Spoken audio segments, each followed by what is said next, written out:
Na Dr. Mazoezini nimeona baadhi ya sura ambazo kwa kipindi cha hivi karibuni hawakuonekana, Khalid Aucho, Pacome, lakini vile vile kwa muda mrefu pia hatujamuona yao. Tunataka kufahamu hali za wachezaji hawa na availability yao kwenye michezo inayokuja ya ligi kuu na mchezo wa nusu finali ya CRDB.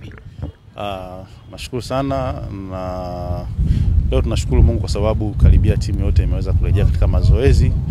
Wachezaji ambao walikuwa wana injury sasa hivi wameanza kurejea kwa ajili ya program ya kocha kadri atakavyoona anaweza kuwatumia.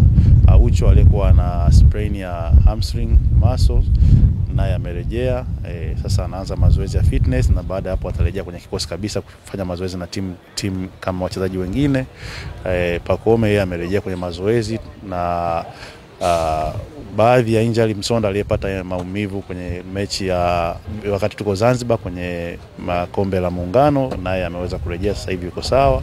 Kwa hiyo tunashukuru Mungu, sasa wale majeruhi wameweza kurejea. Kwa hiyo tumebakiza na majeruhi mmoja ambaye ni yao, nadhani taarifa yake itakuwa shared baadaye, kwa nini, kitu gani kinafanyika kwake na nini kinaendelea kuhusu yeye. Lakini wachezaji wengine wote ambao walikuwa na injury tunashukuru Mungu wameweza kurejea kwenye mazoezi kawaida.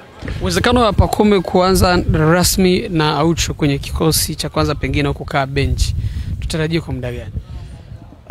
Kwa kuwa mechi ya kwanza tunataka kucheza baada ya hii break ni siku 7 zijazo, kwa hiyo tunadhani huenda akaanza kutokana na mwalimu atakavyoona na kikosi atakachokiona, mwalimu atakavyoona mpango wake ukoje, na kama ataona anafaa kumtumia basi ataweza kumtumia. Lakini in terms ya recovery tunafanya kila kitu kuhakikisha kwamba atakuwa tayari kwa kufikia siku hiyo.